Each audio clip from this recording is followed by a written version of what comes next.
Oh, yeah. Freak out, freak out. Yeah, I'm looking right into the video scope. And this is Macho Man. Number one Macho Man impersonator, past, present, future. Yeah. And I'm here to tell you, you are watching 49er Minded with Bashar. Yeah, the cream of the crop. Dig it? 49er Mind is It's not just a thought process, but a way of life. 49er Mind. 49er Mind. Can't shake it. It's 49er Mind that I got. It's 49er Shine that I got. My psyche's on another Frisco Super Bowl. Don't sit slow, cause here we go with a super show. A red and gold session. About a red and gold obsession. With some well-controlled expressions. Let's talk about that win that we got. A fool should have been in the spot. That's how they spin in the spot. Just all that back, all that crack, all that straight fumble sack. Or just dial it on up if you wanna talk smack. It don't matter what the story on, as long as the story aligns with a 49er Mind. 49er Mind. It's not just a thought process, 49er Mind. but a way of life. Bashar. 49er Mind.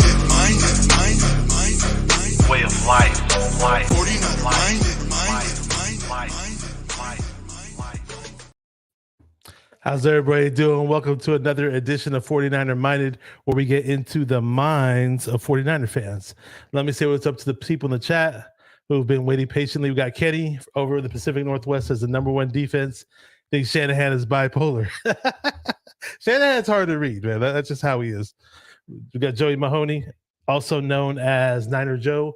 Says bang, bang, Trey area. Gang, what's up? And without further ado, let me bring on my guest. You guys know him if you've been on the Twitter spaces, talking 49ers, and I believe he talks all kinds of sports. Goes by the name of Young Heavy, so let's bring him on. How you doing, bro? How you doing? What's going on? I was jamming in the background of that 49er Minded. I was back there rolling. Hey, you know what? Let me salute the guy who did that song for me. It goes by the name of 49er Dude. He does a lot of rap performances at the tailgates. Okay. Really nice guy. Super nice guy. I had the pleasure of meeting him over we had a big Niner gathering in Santa Clara the night before the home opener last year. So It was really cool to meet him last year. And there was other dudes that were there that do some 49er rap songs, most of them who I've had on my show.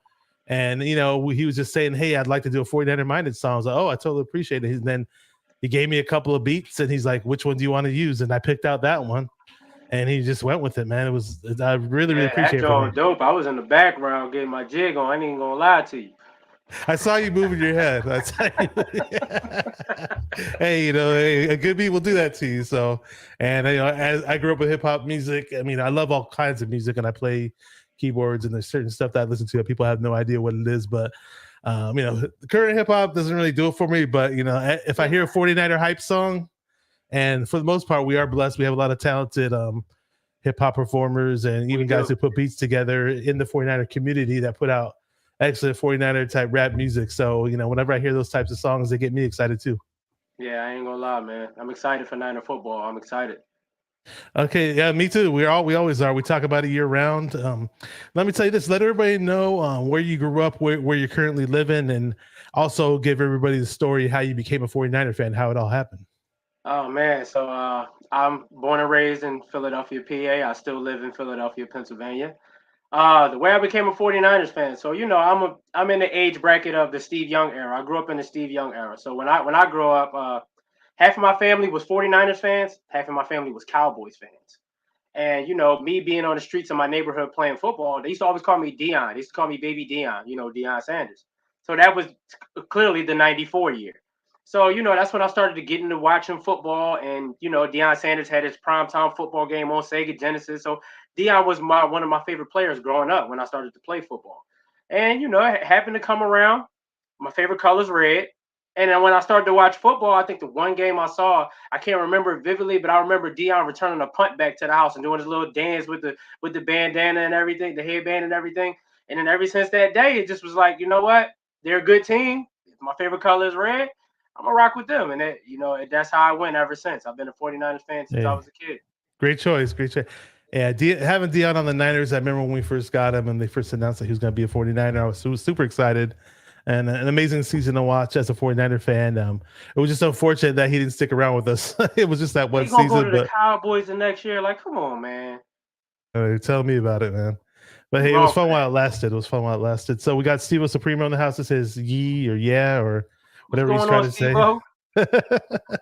What's going on, my boy? So since you're on the East Coast, I'm just asking you this. I'm assuming you've been to a 49er game, perhaps, maybe an away game, or I don't know if you've ever been to Candlestick, but can you tell us about your first experience as a 49er fan going to a game, perhaps? Or... It was definitely experience. I went to Santa Clara, 2018. Oh, okay, okay. That was the year Jimmy tore his ACL. But the crazy part was I bought the tickets before the season started because my best friend, he's a Rams fan. So, we bought the tickets earlier in the season, so I'm like, I got to see Jimmy this year. Just right off that the Jimmy won them 5 games. Had me thinking like, all right, cool. We might got our franchise quarterback, so I got to see him play. He hurt us. He tore his ACL. But, I'm like, I'm still going to go to the game because I'm a Niners fan. Like, we just don't – that's not how we do. We represent regardless. And we got our behinds kicked. That's when the Rams blew us out at home, and we had on our all-white 94 alternates. I think they beat us like 33-0. Aaron Donald had like 4 sacks in that game. But the whole experience of, riding on the train and seeing so many red jerseys on the train, it made me feel like I was at home. I'm like, I know I'm from Philly, but it felt like I blended in with everybody and how the tailgating was. And even though we was going against the Rams, it was all love at the tailgate. Like, it was really a really dope experience. That's cool. It's good to hear. Now, it's funny because I do remember that season well, but for whatever reason, that game totally slipped my mind. And I'm assuming Nick Mullins was the quarterback? C.J. Beathard was the quarterback. Oh, it was C.J. Okay, it was C.J. Okay, mm-hmm. And they did. And the Rams destroyed us. Wasn't a happy camper watching that. I went to one of the Nick Mullins games that year when we played against the Giants. It was like a night game, and Odell Beckham Jr. was still on the Giants. It was a close game down the wire, but we lost. But it was right after we beat the Raiders. Actually, it was a week after. So that big game where Nick Mullins was in the spotlight, and he was like, "Oh wow, who's this Nick Mullins guy?" I knew. And the funny thing was, when I was watching him play against the Giants, I was just like focusing on him. He's like, let me just watch this guy, because if I watch him in person and just focus on him, something will tell me I'll see little flaws in him, or something will tell me maybe he's not the real deal. And I was just watching. He just had these bouncy feet in the pocket the whole time, like where he was just bouncing up and down like on a pogo stick, kind of like. And when I saw that about him, I was like, oh no, man, maybe it was just a one-time thing against the Raiders. But he had his little moments here and there in that season, where he put up okay numbers, but we knew he was just a backup. I was the same way. You know what I mean? I was like, I don't know about Nick Mullins. That Raiders game was great, like you said, and it brought him out there to put his name out there. But I was like, I couldn't see us like, is he going to be our franchise quarterback? Like, nah, he wasn't getting that. Yeah, but hey, he was an undrafted guy, and it's what they set the bar low with him, anyways. But let me ask you this: what was your first 49er jersey growing up? First 49er jersey growing up was Terrell Owens. He was my next favorite player for the 49ers. He was my next favorite player. Like, I loved T.O. when we had him, and I was totally upset when we traded him. I was hurt. And what a weak trade. I used to know the guy's name. It totally slipped my mind. A former it was a Philadelphia Eagles defensive tackle. Brandon Whiting. Was it Brandon Whiting? Yeah. It was a bag of chips we gave up for Terrell Owens. And I'm like, come on, man. Like, that's Terrell Owens. Like, we don't get me wrong, he had great careers with everybody else, but we made Terrell Owens who he was. We did. He became the star he was with us. You know what I'm saying? So it just was like, him and Steve Mariucci couldn't get along. So I just was like, man, T.O. was supposed to retire a Niner, man.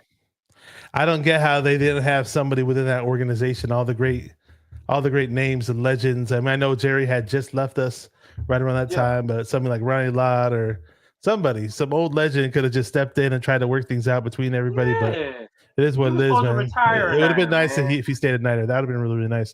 Let's see. Kenny said, I never liked all the all-white uniforms until Debo and Kittle highlights made me like them. Hey, those great plays in those uniforms from great players will completely make those jerseys look so much better. People will say, like, I remember when Debo had number 19. I remember some people were saying, like, oh, I can't. That number doesn't look good. I hate that number. Why would he have number 19? No good wide receiver has ever had number 19. But and he made that number look good. I ain't even gonna lie to you. Like, the red ones are my favorite ones. That was another reason how I became a fan because that year, the '94, they were wearing the red ones. I personally think we should make the red ones our actual jerseys. Like, get rid of the ones that we've got now and make the '94 ones my home jerseys. Oh, okay. Yeah, the '94 ones were like a throwback type ones. Yeah, I love those jerseys. And I then love when those jerseys, man. then a few years later, they kind of took that same concept and changed it up a little bit when Jeff Garcia and Steve Young was playing at the end of his career. And I still like those two because they were similar but just a little different. I kind of like those better. Jerseys was dope. Yeah, them jerseys was definitely dope. And I didn't like the all black ones. I wish now if they redid them. If they redid them and did some gold trim somewhere. Yeah, I didn't. Maybe I would have liked them better if the helmets was black. They probably would have made them look a little better, but I wasn't really with the black uniforms either. I didn't like them. Yeah, they weren't. And I've been to a game where you see it in person, and the whole thing about not being able to see the numbers of the names is even worse in real life when you're watching a game. Yeah, and then they had the red numbers. They didn't even put no like gold tracing around them to make the numbers look better. Like I didn't like the creativity with them uniforms at all. I did. Or lack of creativity. Yeah. Yeah, Kenny's going a little sideways here, but I'll bring it up really quick. He's mentioned the Oakland A's. Oakland is losing.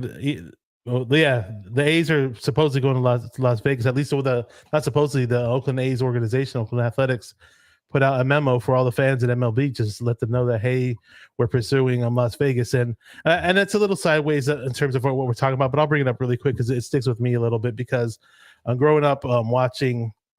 When I first became a diehard 49ers fan, it was right around the time I first became an Oakland A's fan. And, a little nostalgia. We used to take the BART train. There's a BART train in the Bay Area. It's kind of like a subway train. And we'd take the bus and the BART train to the games when I was in junior high. And my brother and my neighborhood friends, we go and we got to pay like $5 for the bleachers. And the Bass brothers were there. And batting practice was a shit because, Canseco, McGuire, Dave Parker, Ricky Henderson were always hitting nice little home runs before the games and during the games. So, a great organization at one point, World Series and all that stuff and all this honor, but it just became an organization of an ownership and multiple ownership groups actually that never cared for the fans, never cared for the players. Players were coming and going, and in around 2002, 2003, I just walked away. I said, "Look, I can't do baseball anymore." I have a lot of great memories with the A's, but I have to walk away and. I feel bad for the diehard loyal fans who stuck around, and I had a conversation with them on a Twitter space recently when they just dropped the news, and a lot of them are pretty upset about it. And and I have friends that live in Las Vegas who are Niner fans, and I get that too. But I just think the A's belong in the Bay Area, and the stupid ownership just ruined it for the fans and the players. And over the years, it's ugly. That's how I look at it. I think it sucks that you got them as higher ups with these teams. And not putting the effort to put great product on the field, man. You got fans that really spend their hard-earned money to come watch these teams play, man. You got to care about that. It definitely sucks that they don't care as much as the fans do, man. It's terrible. Even outside of even baseball, football teams, basketball teams, it just sucks, man. It's not cool. And also, fans really care about these sports teams. Also, remember the people who work at the concessions for the A's games. All the employees they have too. So a whole bunch of people are going to lose jobs. So it's not pretty. So let me see what's up to Fable. He said, "Where them King fans at?" They not on here, Fable. They not on here. They probably will be. They probably a lot of them are Niner fans, but you know what? Hey, they're still up 2-1. I'm a diehard Warriors fan, and I'll be honest. I was tweeting around. I was super pissed when I found out Draymond got suspended, and then going into the game last night, they said GP2, Gary Payton's son, wasn't hurt. Well, he's sick. He had an illness. I'm like, really? He's going to sit out this game with an ill? I said, man, who's going to defend anybody? Our two top defenders aren't even going to play. So I was so bummed out. I didn't watch the game up until like late in the first quarter, and then I was like, okay, they're looking good. And hey, whatever. Maybe it's a series now. We'll see. I knew y'all was going to win. I said, y'all first game at the crib, Steph going to be electric. I knew how that was going to go. I honestly got the Warriors. I got y'all winning in 6. Okay. That hasn't changed my opinion. And are you a 76ers fan, or are you a fan of the team? I'm a Lakers fan. You're Lakers. I saw. Yeah, I remember that your header now, your Twitter header, which is pretty nice. Yeah, sure. So but Warriors. Yeah, I didn't count y'all out being down 2. I was shocked that y'all didn't win game 2 because how close game 1 was. So I thought y'all was going to win game 2. But y'all didn't. But I said, Kings just did their job by defending home court. Y'all gonna do the same. It'll be 2-2. And with Moody's Moody's performance yesterday.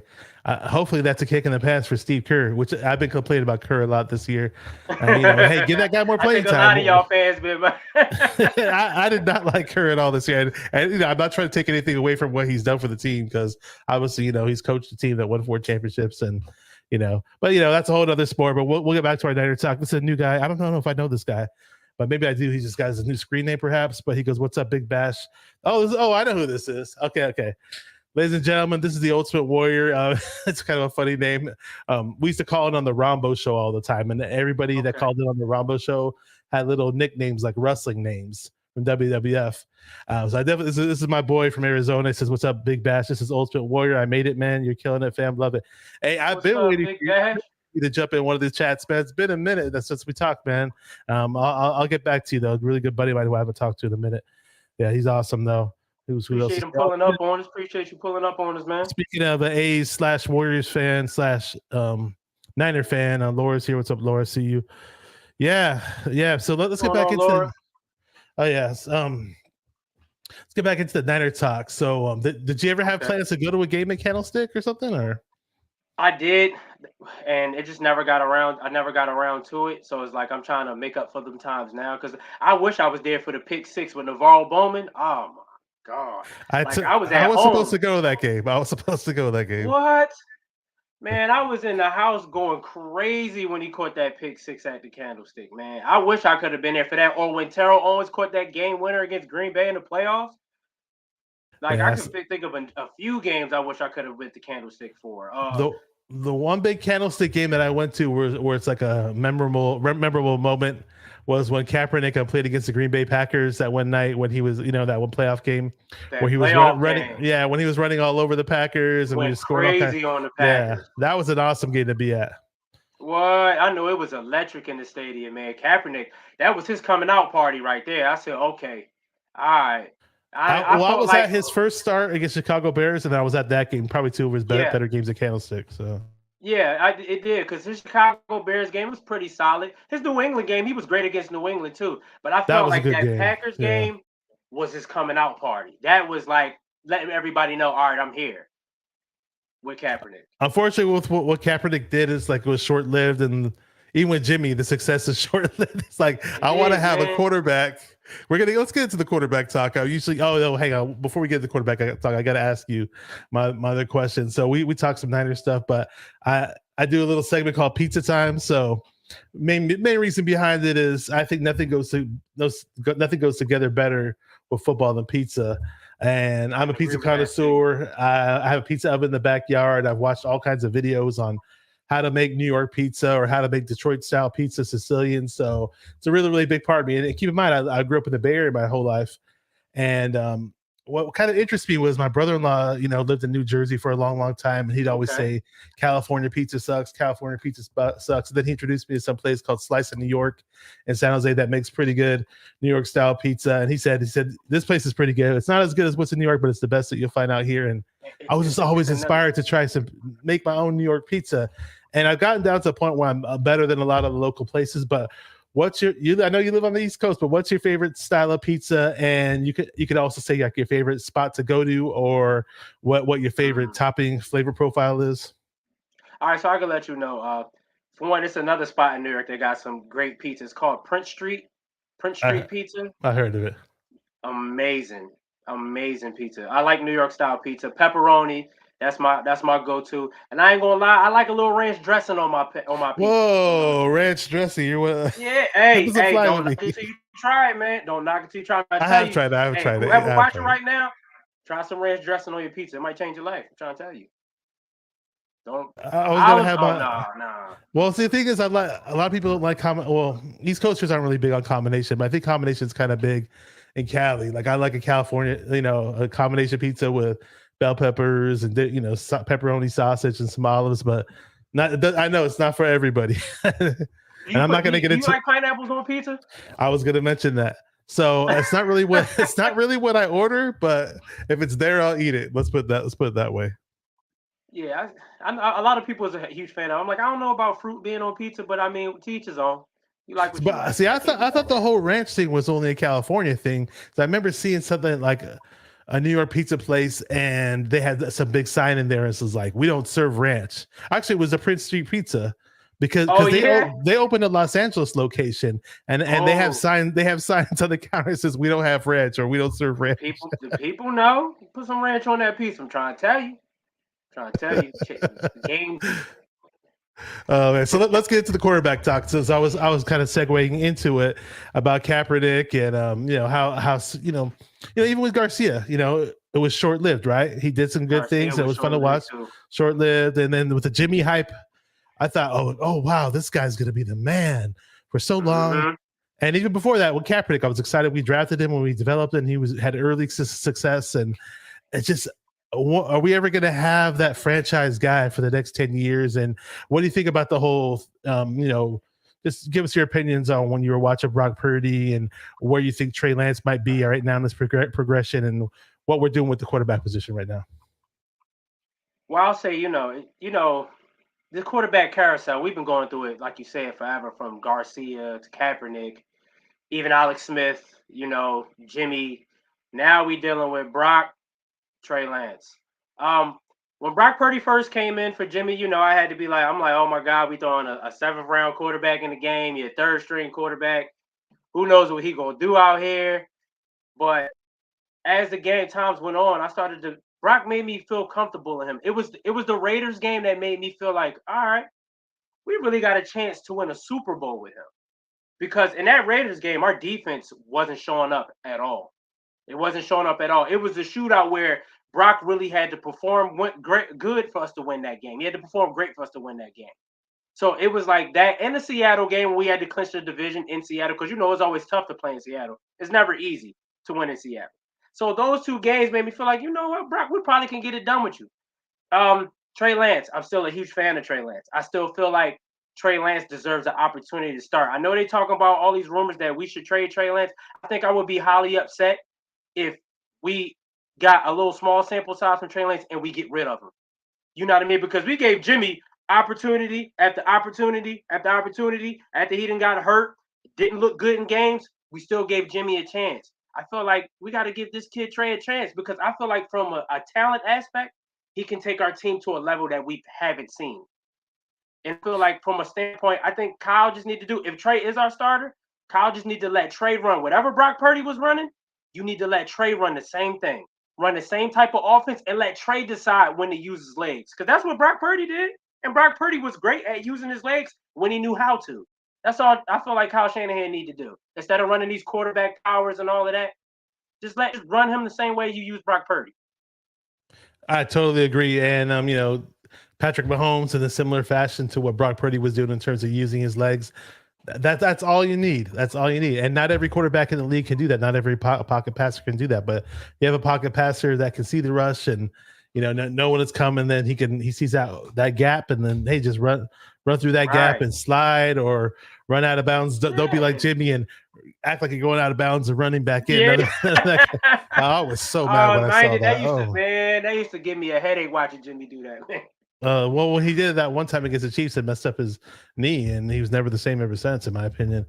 Yeah, but it's like you were talking about, how I believe we were talking about the coaching staff, how they were letting Jimmy, make mistake after mistake after mistake, and yet he was still there.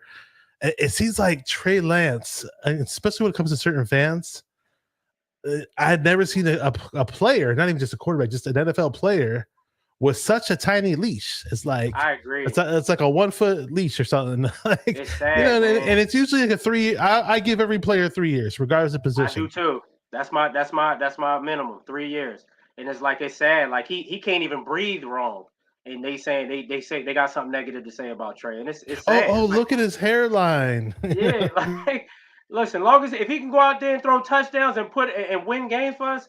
He can have a hairline. He can have patches. I don't care what he do. We could call him 1-on-1 Dalmatians for all the spots he got in his head. For all I care.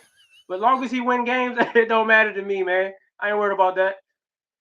People just gotta. I just feel like as a fan, you should celebrate everybody that wears the jersey, regardless of who they are. And we've had some terrible talent come through here, man. I'm talking about Blaine Gabbert, JT O'Sullivan, Sean Hill. I could go on forever. And we had to rock with it because they wore that jersey. You know what I mean? And I feel like Trey doesn't get the same love that every other quarterback did. I just think it's I it's totally not cool, agree. man. I totally agree. And I was hoping. I mean, hopefully we finally get to see the new and improved version of Trey Lance. And I never once, even when he had his worst moments, I never once thought like, oh wow. I never had second thoughts about him like, oh wow, this guy's terrible. This guy's a bust. I was like, no, because a few plays later he'd give you like a wow play and he'd remind you, hey, I'm capable of doing this. I'm capable of doing that.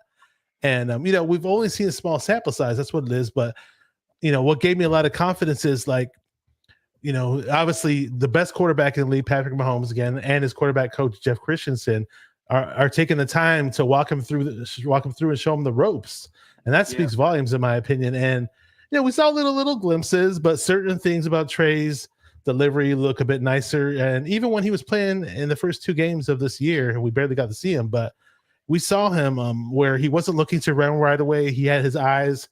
You can see his eyes looking down the field and certain things like that. So it wasn't like I never once some people talk about it as if he's his quarterback where the moment he drops back to pass it, he's going to run. And like, I always saw him as somebody who would scan the field and look for the big throw. And I think he has more than capable of an arm, like one of the stronger arms in the league. And I just love to see it on the field for games stacked upon games.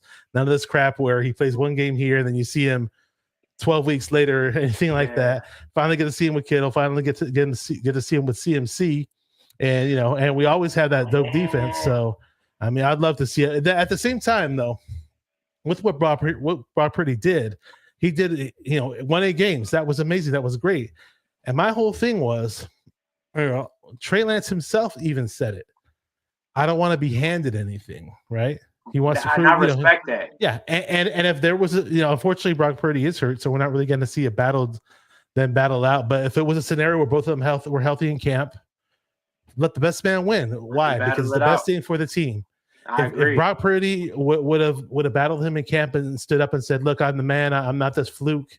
I'm going to be this franchise guy for the next 10 years. Let's do it. Let's win some Super Bowls." But all I want is a fair shake for Trey, and that's it. Yeah.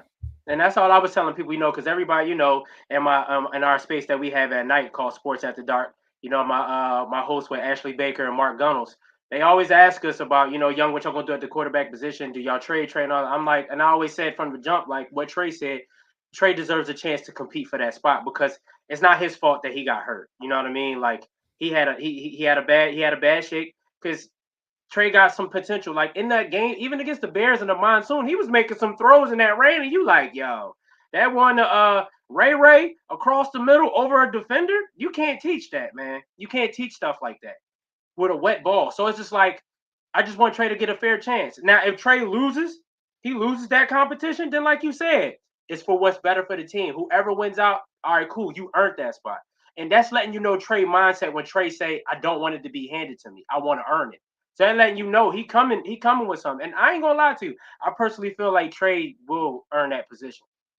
If you look at the highlights of him throwing the ball, you can tell he worked on his throwing motion. And he working with Mahomes, by the way. I think that's helping him out too.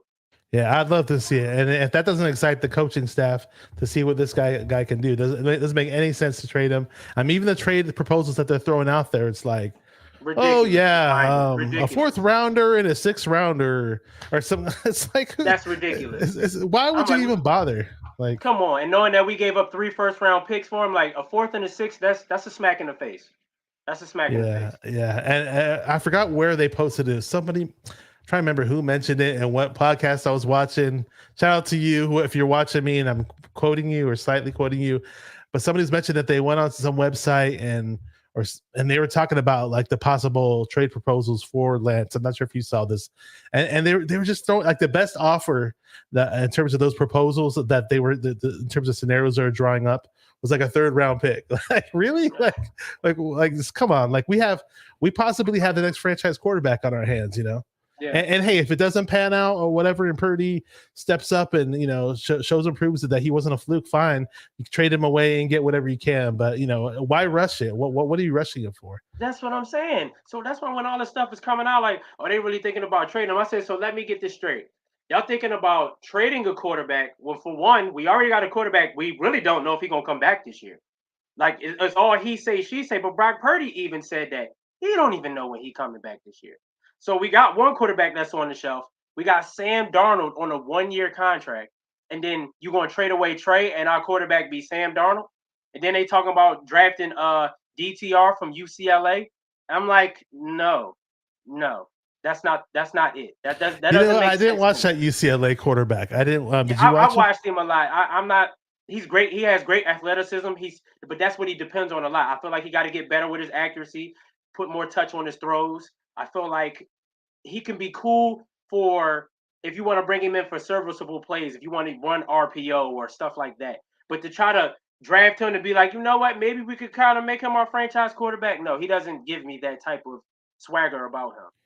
So what up, Kenny? Kenny says trade Ayuk so he can be the wide receiver he truly is, and let Lance and Danny Gray blow up the league. Sorry, okay. Kenny. So No. I don't know about trading Ayuk. I want to see Like, just trade if Ayuk, Lance like, is the nah, guy. bro. I want to see him with Ayuk. You know what I mean? Yeah, like let's see him with Ayuk. Let's not trade him because Danny Gray. I mean, we don't know what Danny Gray can do, but Ayuk and Danny Gray, they're not even on the same level. Like Ayuk is who he is. He's a baller, and honestly, Ayuk, like he said, Ayuk had over 1,000 yards, and he was like the third option on the team for real. In a run, I think he kind of tweet. Didn't he tweet that out or something like that? He kind of mentioned like, that. Yeah, you know what I'm saying? Like, nah, I want to see Ayuk with Trey. Then we could go from there. As far as you mentioned, and we're gonna get into the mock draft pretty soon, so we're kind of segueing into that. As far as this draft, like because we signed Darnold, and this is really quick about Darnold. Like I think it's ridiculous that people like when we signed Darnold, it's like okay, cool. I'm glad, I'm happy because I would have much rather had Sam Darnold play in that championship game when Brock Purdy got hurt over Josh Johnson. So that's a good insurance policy. I'm perfectly fine with that. But people were just taking it to the next level, like, oh, Sam Darnold's going to be the starting quarterback week 1, blah, blah. It's like, come on, dude, don't get ahead of yourselves, guys, please. But for the record, I don't want to draft a quarterback now, especially since we have Darnold, you know. But, you know, I don't know if there's anybody they like. If there's anybody they like and it's only a 6th rounder or 7th rounder, I'm not going to cry over spilled milk. I'm like, okay, whatever, they could do that. But I didn't scout any of these quarterbacks that are going to be available at that point in time in the draft anyways. I've heard the names, but when I say I didn't scout them, it means I didn't take the time to watch their footage, you know? Yeah, I get all of that. I mean, it doesn't surprise us. I believe like we always draft a quarterback low key. So I mean, I feel like we probably will draft one. And I doubt if he makes the team, but I feel like they'll probably just throw a body in camp to make it competitive. I can see that. Yeah, I got you. And if anything, they'll probably pick up some undrafted quarterbacks as well. Or that too. Yeah. And I don't mind that at all, but we'll see where that goes. And before I set up the mock draft for you, we're going to go on NFLmockdraftdatabase.com. Unless you have access to the full PFF site and you want to share your screen and do a PFF mock draft. Otherwise, I'll just do NFL mock draft database. Okay. Well, the thing is, I used to do PFF on the shows when I first started doing the mock draft shows last year, and I was doing it, you know, early part of this year when I was starting to do it. And my first mock draft shows, it was free. But now they're like, oh, you got to pay for a subscription and all this other like this.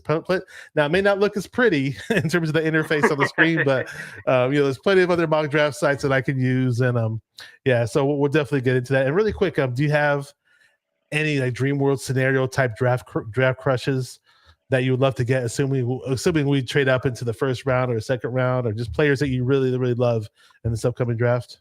I mean, if in the most dream scenario, if we could find a way to get Jalen Carter from Georgia, if we could get Jalen Carter, man, and put him with Hargrave and Bosa, man, or Will Anderson Jr. or Nolan Smith, if we could get any of them 3, I would be a happy camper. Wait, so you said Carter? I'm familiar with him. Is he more of a D tackle? Is he more of a D tackle than a D end? I know he's a pretty big dude. He's a D tackle. D tackle. And then who are the other names? Jr. Will Anderson. He's a linebacker, Jr. right? Is he an edge or a linebacker? Yeah. No, he plays. I think he plays the defensive line. I want to say. I might be confused. I might be confused on that. Okay, my bad. Nolan Smith, I know for sure. He plays the edge. He's an edge rusher. Okay. Hey, I looked up a couple of those guys. The thing is, normally I watch the top guys, and if I didn't watch them play in college, normally I do take the time to scout them. But with me, it's like I know the Niners aren't going to get them. Like, so then again, I kind of focus on who I think we may get and what rounds they may come in, but you never know, man. There's always that, you know, for example, DeJuan Jones is my guy. You know, I don't think we're going to get him, but he's a guy that I was like, okay, if we were to trade up into like the middle of the second round or early second round and snag this guy, you know, he's 6'8" tackle and he can move and from Ohio State, and I'd love to see him in there, and he'd be a possible guy that we could groom to take over Trent Williams on the left side in the future, you know, a guy like him, but I don't see us getting him. If we do, I'll be jumping for joy, but we're not there yet. We got 3 third-round picks, and I want to say 2 fifths. So I mean, we can probably make something shake to jump up into the second round. I can truly believe we're gonna trade in the second round. We got too many mid-round picks to not trade at least 2 of them to try to jump up. And when I do set up the draft, because normally I do it for the most part where we don't do any trades, but let's try to set up. If you want, we could probably set one up where we could do one with trades, one without, assuming you have the time for it. But I'm gonna basically go to the mock draft website right now and then set up and share my screen. And we'll set up the first one basically where we keep all our picks. And if we have time for it, if you want to do it, it's up to you. We could do one where you do some trades or whatever. So yeah, we can do it one time. You know what I'm saying? They go. You know what I mean? I'm trying to tell y'all, we about to build a dynasty right here. So I got y'all. We about to do this. Because we try to win this Super Bowl. We need this 6th ring. We ain't playing with them no more. This is pretty dope though. You get to put it on the screen and all of that. Oh yeah. It's on the StreamYard program. It lets you share your screen. I can even make it the whole screen right here where you don't see us, but I'll have us to the side like this.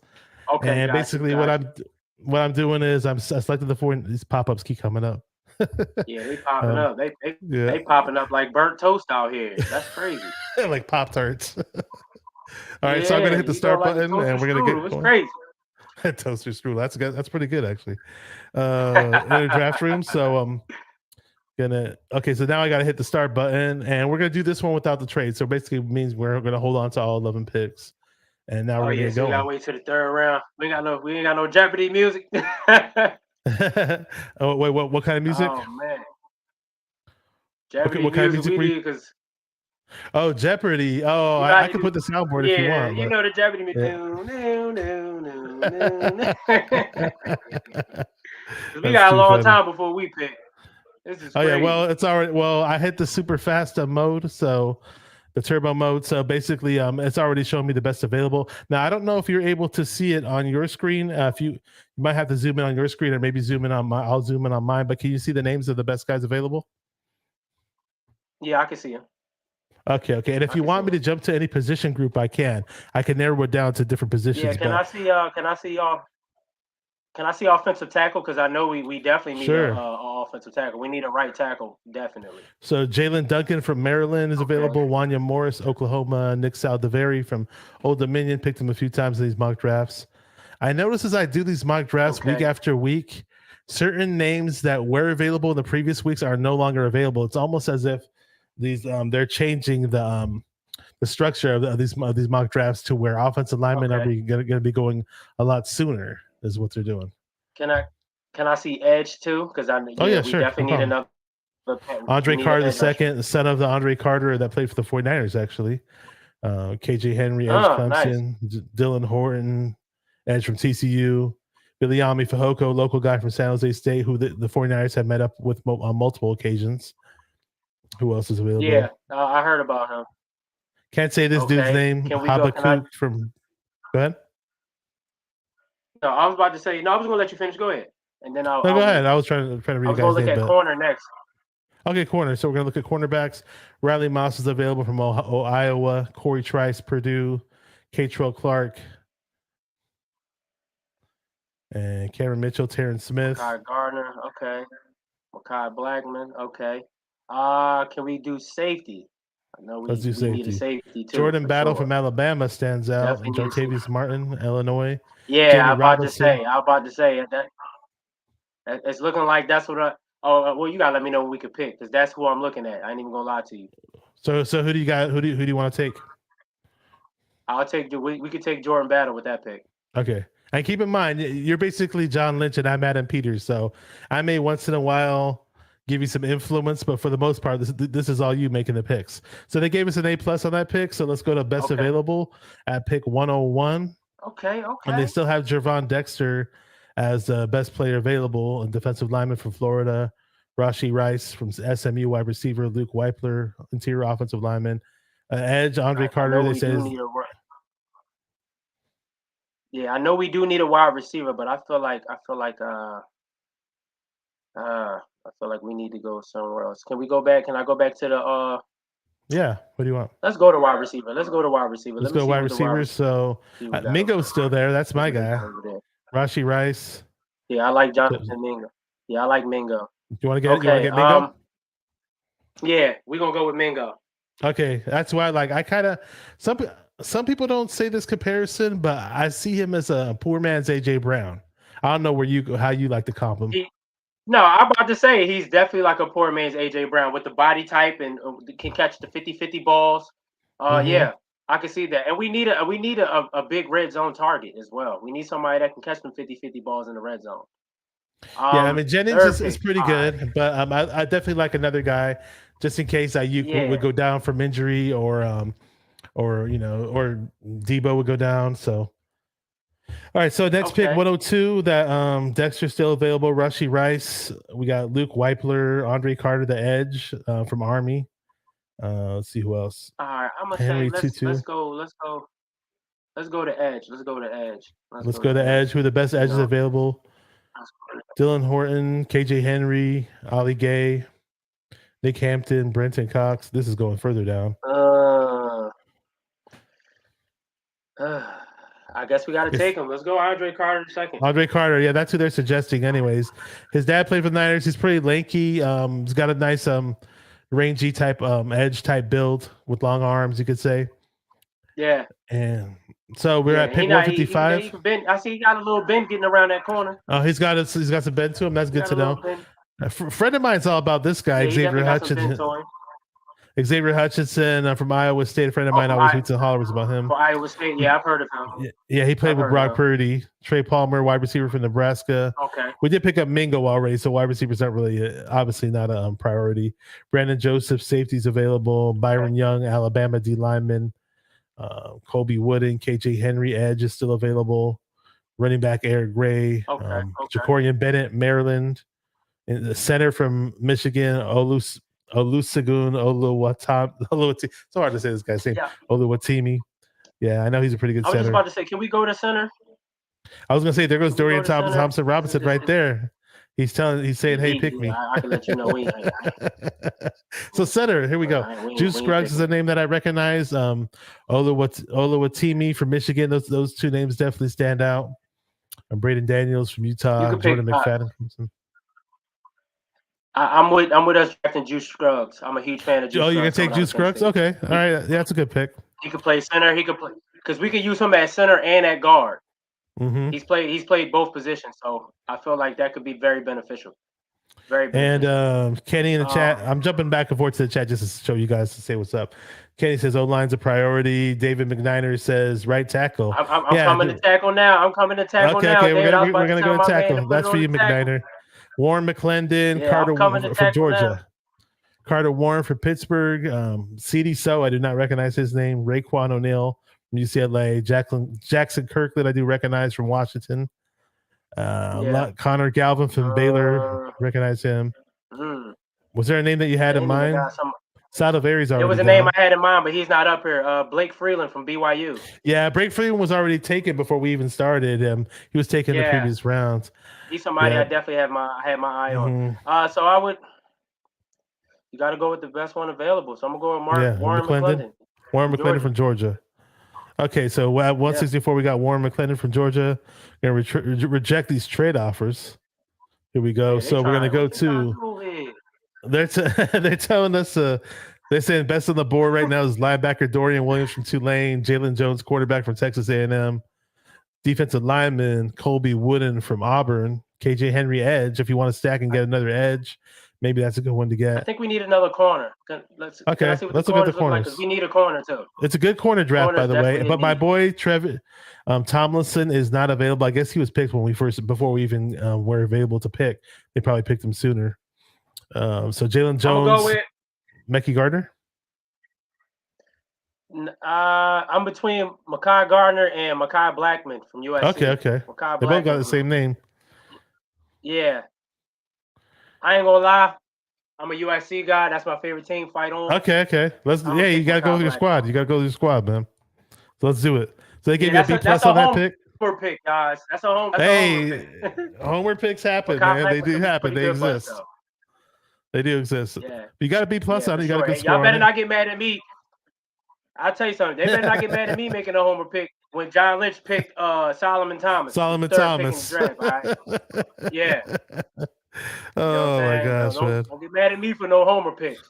'Cause we could have had we could have had Patrick Mahomes, Deshaun Watson, and he took Solomon Thomas. I wish you guys knew me back then because I was actually talking about Patrick Mahomes with my friends, but I was thinking what I was thinking was, and what I read a couple times was that he was going to be in the second rounder. I was like, okay, I was surprised that he went earlier than I thought. I was like, okay, damn, we missed out. We totally missed out on the chance to get him. Reed said, I'm gonna go up and go get him. Oh yeah, all right, sure did. So best available, they're saying interior offensive lineman Jordan McFadden, running back Chris Rodriguez from Kentucky, Alex Forsythe's a center from Oregon. I definitely know who he is. Payne Durham, tight end. I don't know if you want to look at tight ends. We haven't looked at tight ends yet. Cam Jones, linebacker. We definitely need a tight end. Let's go to tight end. We need a tight end for sure. And I forgot about tight ends until I saw this. Braden Willis, Payne Durham. I've seen this name. I just haven't watched him or scouted him, so to speak. But it looks really thin at tight end compared to other mocks that I've done, to be honest with you.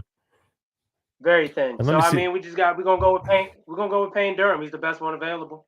Okay, we'll do that. I was just curious. I've seen this guy's name floating around. I was just curious to read up a little bit about him because in terms of his vitals and well, it doesn't sound like he's in speed. 4.87. He was at the Shrine Bowl. Slow as let's see what his strengths are. His strengths are his hands. They said he could run intermediate routes, which is really good. Actually, they gave him a good score on that. Deep threat, 62%, which you're not really going to ask your tight end to really go deep. Blocking, yeah, but hey, well, he's the best available right there, so we'll go ahead and snag him. Best available. Okay, so we'll get Payne Durham from Purdue, and my tight end guy is Zach Kuntz. Well, before that, obviously Sam Laporta.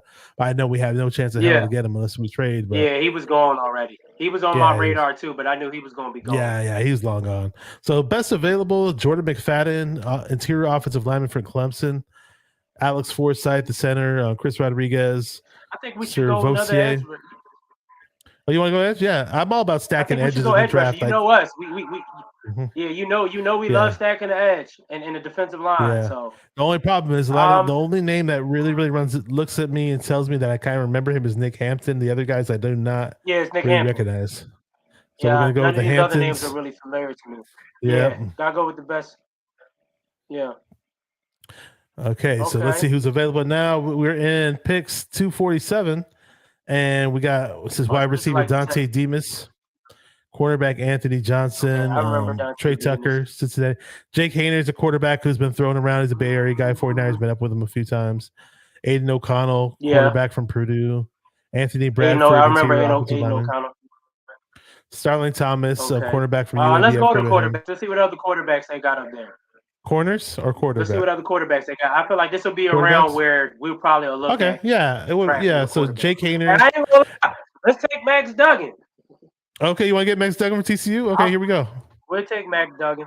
Okay, here we go. I think he'll fit he'll fit a Shanahan type of a system. Yeah, if we're gonna hold on to all 11 picks and we pick a quarterback this late, it's gonna be okay. Cool, that's fine. I'm okay with that. Now, if we trade him a bunch of picks and we, we trading picks to draft a quarterback, then I'm gonna be upset. Exactly. But this is around the rounds where I feel like they might look at a quarterback just to, what I mean, bring him into camp, see if he can make the team. We got two edges, we got tackle, we got interior lineman. Let's go with the tackle. Offensive tackle. So City Sal. If you're, I could look up some of these guys in terms of height and weight and whatever, and kind of give you an idea. Yeah. So give me some on City Sal and Trevor Reed. City Sal's from Eastern Michigan. So 6'5", 323. They didn't really give him a good player rating on here. I don't know. They got ranked pretty high on this site. Yeah, it looks like we're kind of digging for scraps on this one. Luke Haggard, I do recognize the name, but on this draft board, he's pretty low. On PFF's board, they had him a lot higher. Yeah. Yeah. I remember his name though when I was doing the PFF mocks. Trevor Reed. I'm curious about Trevor Reed. Let me see what Trevor Reed's all about. Yeah, let me get some info on Trevor Reed. Yeah. So when I get my secondary info, my other source is NFLDraftBuzz.com. I'm not sure if you're aware of it. It's a really, really good draft website, in my opinion. 6'5", 297. So not the biggest guy. But he's got 76% pass blocking, 67% run blocking. They do rank him out to be, in my opinion, better than the City Sal guy. Okay. And all right. Okay. I mean, let's go with Trevor Reed. Let's go. Okay, let's go with Trevor Reed from Louisville. Okay. Another camp body. There you go. Maybe we can teach him a few things. So this is going to be our final pick in the mock draft. 255 is the pick. Jake Haener, Aiden O'Connell. We already picked a quarterback. Starling Thomas is a corner. I wouldn't mind getting him. Yeah, I'm about to say, let's go corner. They're suggesting Mathis from Nebraska. I'm not sure if you're aware of this guy. I'm not aware Mathis. of him. Okay, but are you aware of Thomas though? I've seen that name. I'm aware of Thomas. So we'll get Starling Thomas, the fifth. Okay. And this is they don't give us a score on this website, but you can kind of make out your own score, with all the picks they have. But here's our final picks. Jordan Battle was the first pick. Safety from Alabama. Heard a lot of good things about him. Jonathan Mingo, who's one of my draft crushes. One of my draft crushes. Big fan of Jonathan Mingo, wide receiver from Ole Miss. Yeah. 102, we got Andre Carter II, the son of a former 49er pass rusher. So that would be nice because he's got some bloodlines there. 155, we got Juice Scruggs, who's a center from Penn State. 164, Warren McClendon, offensive tackle from Georgia. 173, Mekhi, I'm always saying Mekhi Blackman, cornerback from USC. That was your homework pick. Fight on. USC. And 216, Payne Durham, tight end from Purdue. 222, edge from Appalachian State. Nick Hampton. 247, Max Dugan, the quarterback. And 253, Trevor Reed, offensive tackle, Louisville. Starling Thomas, cornerback from UAB. So tell me about Max Dugan, because I remember you were pretty sound like you recognized him and you liked him when we made the pick. Quarterback for TCU. He actually had a great year for TCU. You know what I mean? Even in the college playoffs, he made some names for himself. He's athletic, definitely can run. I seen that he can make a lot of touch throws. He got a lot of heart. He got a lot of poise. That's one thing I like about Max Duggan. Okay. I feel like in a Kyle Shanahan type of a system, he can do a lot of things in our system, especially because he can use his legs and he's used to making things on the fly. I like how he can make a play when there's no play around. He did a lot of that in TCU this year, and he made me a big fan of him later on in the season. But I mean, let the people tell me how I do in this draft, my people, the people that's watching the show. Let me see what's up I did. I thought you did pretty well. Jesus Christ by Kings here says, "What's up? Good to see this guy. Really, really good dude." What's up, Jesus Christ? Let me know, man. How did I do on my draft, man? Let me know. So I think I did pretty good. Max Dugan ran a 4.52 40 for a quarterback. That's pretty fast. Yeah, he can move. He can move. It says they gave him 85% for his deep ball throwing ability. He's got some pretty good grades on this grading system that I'm looking at. So that'd be interesting. If we got a guy like him in the late rounds, I wouldn't be angry. Yeah, I wouldn't be mad at that, especially at that pick. I wouldn't be mad if we took if he's there and they drafted Max Duggan. I wouldn't be mad at that. I would be cool with that. And we got Ryan from No Border Sports here. Check out his YouTube channel. Says, "What's up, everyone?" What's Big Niner fan. How you feeling, man? And if it's 6:53 right now, I'm not 9:53 where you're at. If you're up for it, we can do another mock draft where you do some trades, and if you want to trade up, if you want to do that. We could do a trade one real fast. Okay, we'll do a mock. Okay, sure. So let me go to the previous page and start over, and we're gonna do a mock draft with some trades. And it's funny while I'm doing these drafts, all these different pop-up ads are showing up, and it was a certain advertisement for Togo's cheesesteaks, and you live in the land of cheesesteaks. So hey, I'm gonna let y'all know now. If you come to Philadelphia, do not go to Geno's and Pat's to get no cheesesteaks. I keep hearing that. I don't know why everybody keep thinking they supposed to go there because it's the most historic places to go to. It's not the best places for cheesesteaks. It's not at all. Kenny says, like Bash said, all the other linemen were gone when you started it at No Complaints. Yeah, I mean, these draft boards change week after week. And, we tried to make it work. Yeah, I just go with whatever they offer. It's like when I was doing the PFF ones, when I first started, the bigger names were available in certain picks that we were doing. I was like, oh, this is easy, but who knows what the real draft boards look like? Nobody's going to ever know until the real draft happens. I will tell you, like doing this. Go ahead. I would tell you, like, 'cause this is my first time actually ever doing one of these like live drafts. It can kind of give you a sense on what they go through in the war room. You know what I mean? So it's like, okay, we be criticizing them for what they be doing, but like, you know, you just got to do what you Hey, can. You gotta make once it you step work. into their shoes, you'll realize you won't be Yeah, criticizing you them too much. realize it's not as easy as you think. Yeah, and Not as easy as you think. we're gonna hit the trade button and see what trade offers we can do. And really quick about the Philly cheesesteaks. Since we're jumping back into the food topic really quick, Yeah. I had this one guy on Mo's Nose. He goes on with Breezy, if you know who he is, and Okay. he lives in Philly, and he was saying one of his favorites was a place called Ish Kebabbles. That's like Ishkabibbles. it's a Philly cheesesteak place. It's like I've seen it on TV Ishkabibbles is before. really good. I've Really seen it on good. TV I give you before. another one. My favorite personal is Delisandro's. That's my I've favorite. heard of that one. I've seen it on TV. Delisandro's is amazing. Max's. Max's is another spot. It's funny though because for oh yeah, here we go. The old Boyz II Men video made Geno's famous. Well, They really did, though. not just them though. They were always Not just featured them though, on but they was TV one. shows. They one of them.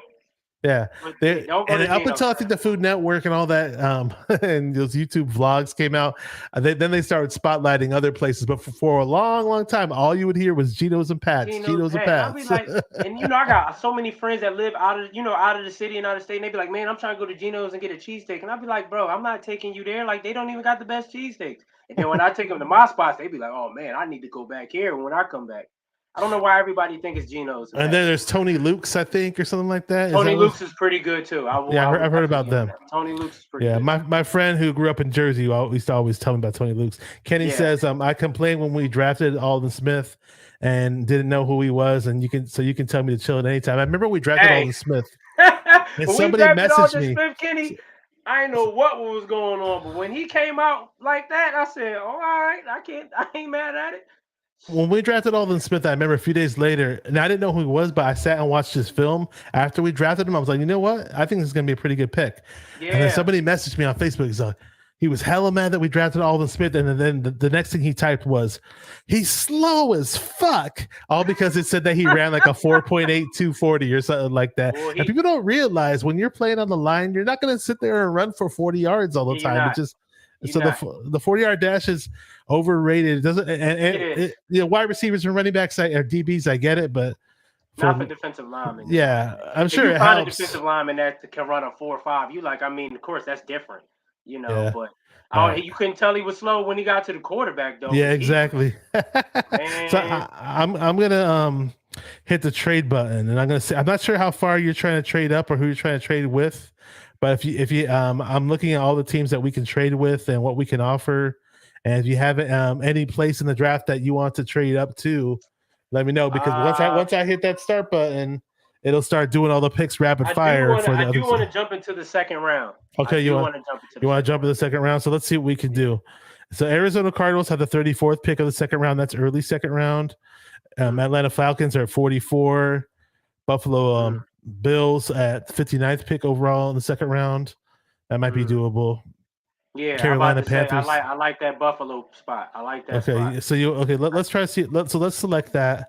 So we got pick 99. It'll tell me what they accept. By the way, it'll say on the bottom. It'll say whether or not the teams will accept it. So So now it's saying not enough. I threw in 2 third rounders for this year, 99 and 101. And will it let me? I wonder if it will let me add pick. Okay, I could even add picks from certain years too, from 2024. So I could say a second rounder from freaking. Let's see if we can give him a future second and a 99 pick and see. Okay, let's try that. So a future second. So 2024 second. And the 99. It's telling me not enough. Wow, really? How about this? They're saying it's too much. Oh, they say it's too much. Oh, they say it's too much. Okay, hang on. So okay, got you. Oh no, we ain't getting. Let's try it again. So, are they saying too much? Yeah, they're saying too much for a future second. Really? Okay. How about? Interesting. Let me do this then. What about a future second in a fifth? Would that be? There you go. So I'll do the 99th pick of this year. Oh, and a future third. And a future third. Yeah. They said they'll accept it. We'll do it. We need that. Okay, so should I hit the start button and you ready to go? Yeah, I'm ready to go. Okay, let's do this. Ready to go. So our first pick is Ready going to be to the go. 59th pick overall in the second round. We got rid of one like of our the 99th pick and got rid of our 2024 third round pick. But I love this move. This is a genius move in my opinion. John Lynch made it happen, and let's see what we do. So let's reject these trade offers really quick. We keeping that. I don't know if you want to trade down. They want our second pick, is what they're saying. Yeah, so we're gonna just get rid of that. Best available. It's some studs. Cody Maka is who stands out on the line, but if there's anybody you want me to pick up in the position group, let me know. Can we go to offensive tackle? Yes, sir. So Matthew Bergeron, I've heard a lot of great things about him. Offensive tackle from Syracuse. I heard a lot of great things about him. Jalen Duncan, Blake Freeland, Bergeron, I heard is pretty good. If you want to go that route, edge. All right, can we go to edge? Derek Hall, edge from Auburn. Andre Carter. Oh, that's what you like. All right, now I'm stuck. I'm stuck, Bash. I'm stuck. I love Derek Hall. I love Derek Hall, and I like the kid from Syracuse at offensive tackle. Okay, so I don't know if you want to flip a coin or if you want to phone a friend, we can get some help from people in the chat. Somebody in the chat, help us out, man. Yeah, who should we take? I know offensive tackle is more of a glaring need. Yeah, it's not the sexy pick. So it's Derek Hall, edge from Auburn, or Matthew Bergeron, offensive tackle from Syracuse. If you guys want to let us know, let us know.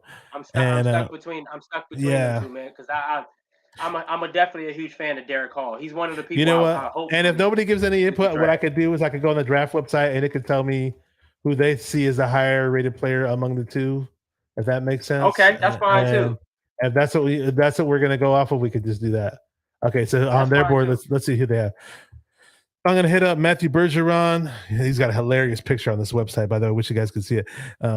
Okay, they gave what's his overall score? Do they even give him an overall score? They gave him an 85.9. All right, which is really, really good. And then we got the other edge is Derek Hall. Let's see what Derek Hall has. Let's see what they gave him as an overall. Derek Hall, so 6'3", ran a 4.55. Kind of looks like Takeo Spikes in this picture. Let's see. They gave him an 86, so he edged him out. You know what? On this one, so we got 86 versus what? 85.9. He edged him out, so I think we just go with the edge. Derek Hall. Go with Derek Hall, man. And then so we may have to go with tackle at 101 then, if that's what you're looking to do. Yeah. So Derek Hall, edge from Auburn, they gave us a B plus on that one. And the next offensive lineman available, we will find out. It's offensive tackle, that is, when we pick up 101. We do have some trade offers to trade down to pick 126 and from 101, but we'll reject that from the Browns. Nope. And no, we don't need future picks. Nope. So Jordan Battle, safety from Alabama, is available. Tyreek Stevenson, cornerback from Miami. These are the best available. Sidney Brown. Those are some intriguing players. Let's see what tackle is there, because we got a tackle. We got to get a tackle. Jalen Duncan. My man is there. Freeland. My man Blake Freeland is there. Okay, we're getting Freeland. So this draft board's a bit better than the last one. Every now and then you'll get a nice draft board where it will work out in your favor. Yeah. This one's a bit nicer. I like how we're moving right now. Yeah, that's a good one. Jordan Battle's still there? Jordan Battle's still there. Come on down. All right, so pick 102. We're gonna come on down. Come on down. Jordan Battle, safety from Alabama. We're doing this one quick, guys. I just see some names, I saw some really, really good names get picked. Okay, they're still picking. They're still picking. We got some trade offers to get back into the 6. We'll just reject that. These aren't really going to benefit us. All right. So Yaya Diaby, edge from Louisville, is the best available, is what they're saying. Tight end Luke Schumacher. I've heard a lot of good things about him. He's still available. I heard a lot about. I learned how to. Let me see the tight ends, because we definitely. Tight ends. This is the area. Let's see. I think this is the area where we might need a tight end. Brenton Strange, Josh Wiley. I've heard a lot from Cincinnati. A lot of people like him. Yep. I think we need to go with Luke Schumacher. Okay. I like Luke. Yeah, a lot of people are liking this guy. Yeah, I like Luke. Okay, so we're going to go to best overall. Brandon Joseph, safety from Notre Dame. We already got a safety. Linebacker, Dorian Williams. Interior offensive lineman, Jarrett Patterson. I think he might be a center from Notre Dame, if I'm not mistaken. Okay. Running back, Sean Tucker. Yasser Abdullah, linebacker from Louisville. Moro Jomo's a highly productive D tackle. Can we go He's to fun. center? Yeah, we can do that. Can we go to Let's go. if my man It's- Juice there? You know we taking Juice if he there. Juice Oh, Scruggs. they I don't took see him on here. him. No, they took him. Ah, we need a They center took him. though. I think do need Jared a center. Patterson's a center. I believe he's a center. Let me double check. Yeah. I think he's a center because I've looked him up a few times. Let me just double check for you. Yep, he's a center. He's 6'5". Yeah, so they gave him an 81 ranking on NFLDraftBuzz.com. He's a better. They say he's a better pass blocker than a run blocker. So he's their highest. He's the highest ranked center on the board for Notre Dame. Okay. I mean, Played it's next not to Banks, probably. it's not bad to have somebody that's it's not bad to have somebody that's great as a pass blocker in the interior. That's not a bad thing at all. We could work. So you want to take him? The run part. Yeah, we could take. We're going to take Jared Patterson. We're going to take. All right, so let's say overall, we got the best players available. We got some trade offers that we're going to reject. And let me just hop in the chat really quick, see what's going on in the chat. David McNider says, "Wow, most of the time Freeland and Duncan are gone from." Yeah, a lot of times those guys are. You see how gone. I was able to get him, Forrest Davis? Yeah, you got that was a good one. Katie says Hargrave and Farrell. Oh, we number one defense, baby. That's gonna be nice to see.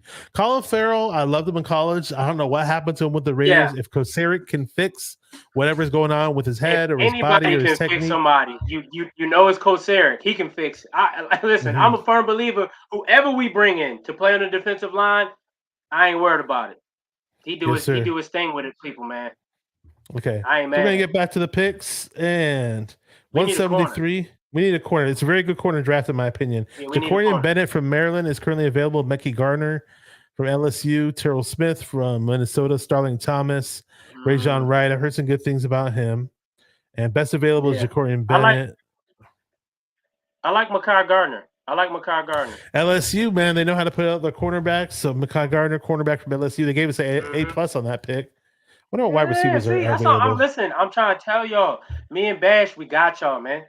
Y'all gonna be good. Y'all wouldn't be mad at us on draft day. Just know that. Okay, so I don't know if you want to double down on this tight end. I haven't watched him too much. Oh, Will Mallory's available too. Okay. Cameron Latou, tight end from Alabama. Will Mallory, tight end from Florida. Ali Gay, best edge available. Jordan McFadden, interior offensive lineman. Running back Chris Rodriguez. Okay. Ronnie Bell, wide receiver. Puka Nacua from BYU. I like Ronnie Bell. Ronnie Bell is somebody that the Niners was looking at. Okay. Let's look at the wide receivers really quick. Yeah, let's take that swing on Ronnie Bell. They have Ronnie Bell at the top of the list for wide receivers. Yeah, he's at the top. Well, what do you like about Ronnie Bell? Let him know. Yeah, so let's go, Ronnie. I picked him. Ronnie what Bell, do you like I about feel like what we could use him at, like he can that he can get open. I like his hands. I like how he would fit in playing in the slot position. I like that how he has a knack of getting open. That's the biggest thing I like about him. Yeah. On the draft rating website I go to, they said they said that he only ran a 4.54. Not the biggest worry though. Some players just know how to get open, and they said that intermediate routes they gave him 85%. Deep threat they gave him 83%, 73% hands. Short. So yeah, he looks like he'd be a crafty type receiver that we could work with. And then like Kyle love receivers that can get intermediate routes is where we do our damage at. That's why Ronnie Bell wouldn't be a bad pick. That's exactly. So we're at pick 222. Best available player, Raheem Jarrett, wide receiver from Maryland. DJ Johnson, edge from Oregon. Tavius Robinson, another edge. I've heard of him. Rajon Wright, cornerback from Oregon State. Cameron Young, defensive line, Mississippi State. I feel like we should go edge here. Let's look at edge, see who's available. Will Mallory's still available. Okay. Edge, Nick Hampton. Is he the best one? Nick Hampton. I've heard a little bit about Nick Hampton. I've heard a little bit about him. Give me some info on Nick Hampton. I'm leaning towards that's what I was just about. I've heard a little bit about him. I haven't really watched him, but I've heard some things about him. Yeah. So Nick Hampton, we're talking he is 6'2", 236, so a bit of an undersized guy, kind of like a linebacker / edge. 4.58, definitely fast. Pass rush is what they gave him an 80% grade. Run defense 71. It looks like he's done some coverage, so they gave him a 69% in coverage. So it's like a linebacker / pass rusher. 71% tackling is what they gave him. So yeah, it's pretty solid. Definitely got the speed. Pretty solid. All right. So you want to go with him? Yeah, We could go with And Nick if you are Hampton. curious, there's a guy that I really like that I'm assuming he'll be available for the next pick. Let's see, we're at 222 now, and the next pick will be 247. It's Jared Clark. He's a huge run stuffing type defensive tackle. I'll tell you, his vitals really, really quick. Well, let's take him then because we definitely 6'4", 334 pounds. So he's a big run stopper type.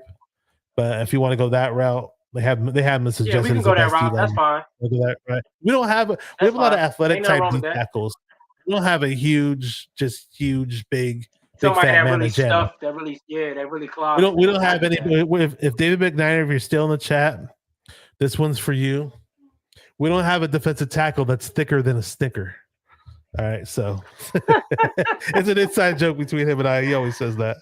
Oh man, he said, "Jesus Christ, my King said, I like this draft with the trade. I like this one better too."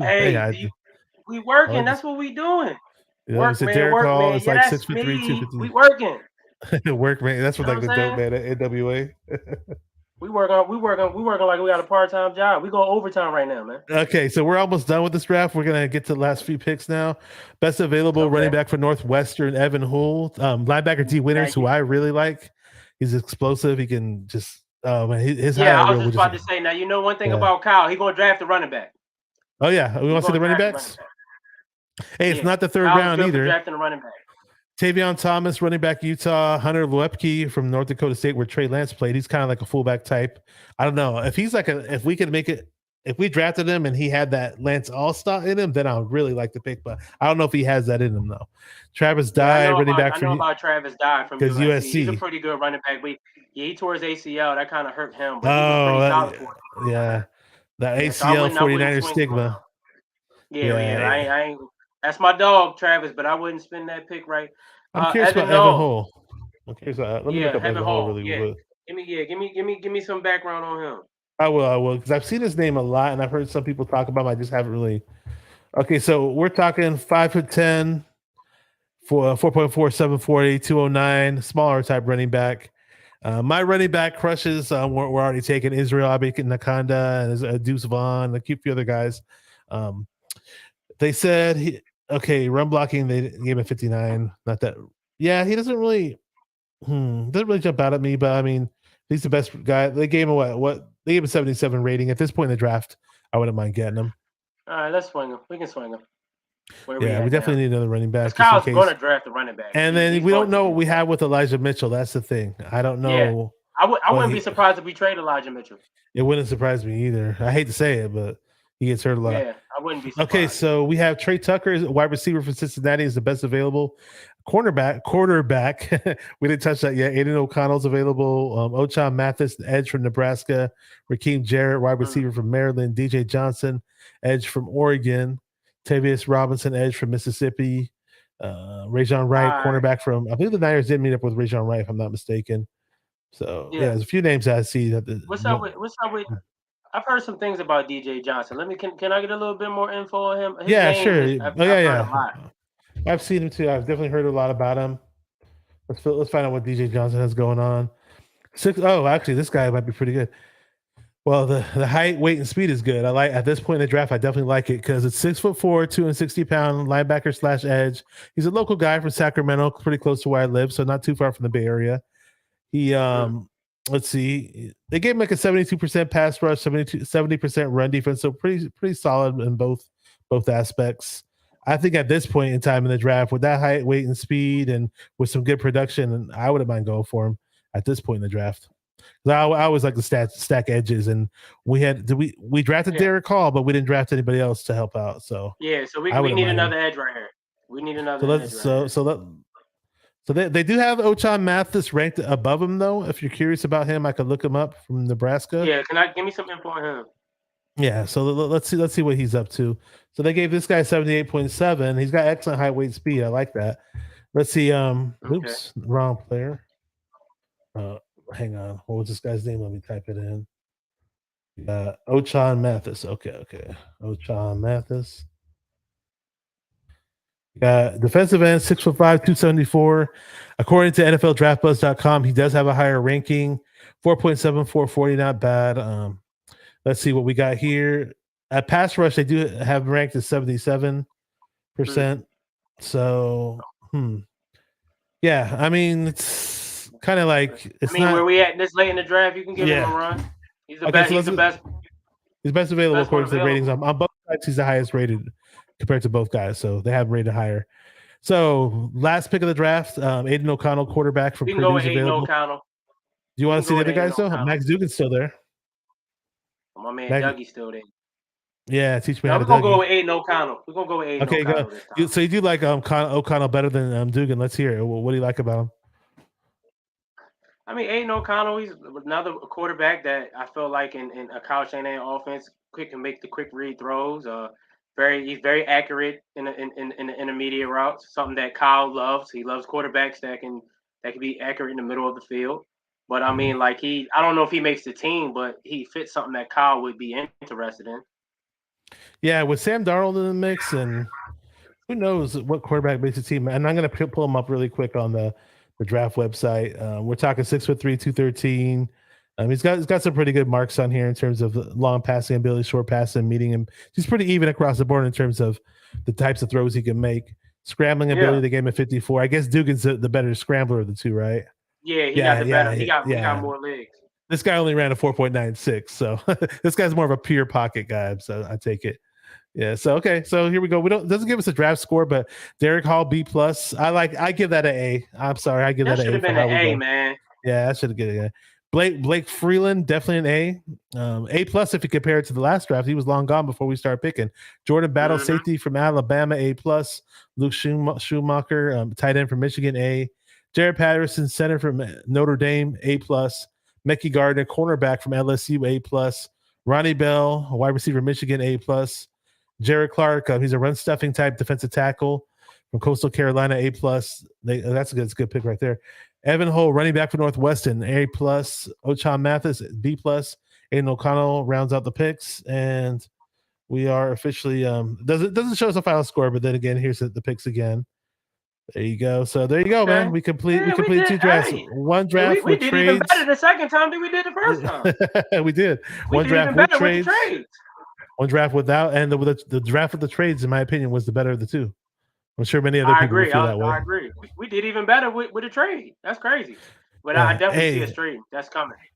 Yeah, so we hit over the hour mark. Usually I do the hour mark. We're at an hour and 17, but let everybody know about what you do on Twitter Spaces. And I did, for those of you that don't follow him on Twitter, I did put his Twitter handle in the description box of this video, and you can let everybody know about what you're doing on Twitter Spaces and what you host on there.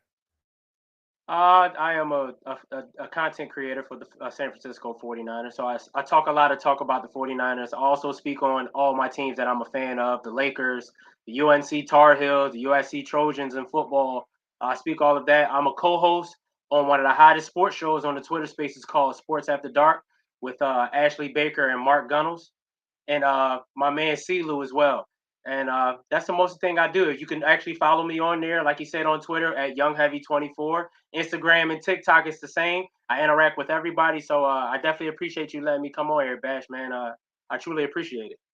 Oh, anytime, man. If you ever want to come back on the show after the draft or during the season, just send me a message on Twitter, and then we can try to do something. And I'm not sure if this is for you, but he says, "Are you excited for this upcoming season?" I'm always excited for Niner football, baby. I bleed red and gold. I'm always excited. It's about that time. You know what I mean? Basketball is cool, but I'm ready. You know what I'm ready for. There you go. Excited. So special thanks to everybody in the chat who participated and viewed, and those of you watching. If a lot of people don't watch it, don't participate in the chat. Most of my viewers, on top of that, aren't subscribed to me. So like 50% of my viewers are not subscribed. So if you are watching, hit the like and subscribe button. Again, Young Heavy, thank you for coming on. It's been a while since we actually talked, but I saw what you did on the TED Talks show, and I liked what you did on there. Definitely had kept you in mind for somebody I wanted to bring on the show. So I'm glad we did it. I'm glad it went well. So really appreciate it. And Kenny says this channel is sick. No distractions. Love for your subs. Go Niners. Hey, I appreciate it, man. And also for those of you who are new to the channel, if you only watch here for 49er content, we just dropped an old school pro wrestling show. It's called No Holds Barred. No, sorry, not No Holds Barred. That's a Hulk Hogan movie. From Parts Unknown. Hang on. Let me say it this way. This will make more sense if I do it this way. From Parts Unknown. So There you go. That's the new wrestling show for Parts Unknown that we're going to be doing once a week with myself and Lawrence Jackson, who does a lot of wrestling streams. So definitely check that out. And we'll keep you posted on our old school wrestling talk and what our new topics will be. But again, thank you, Young Heavy. Appreciate you. Thank you, everybody in the chat. Appreciate you, man. Everybody, thank you guys watching 49er Minded, where we get into the minds of 49er fans. So keep repping those 49ers and stay 49er minded. Peace. Let's go.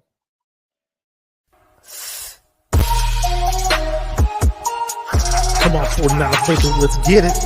Because it's 49er mind. We gotta do this one time for the Empire. It's 49er mind.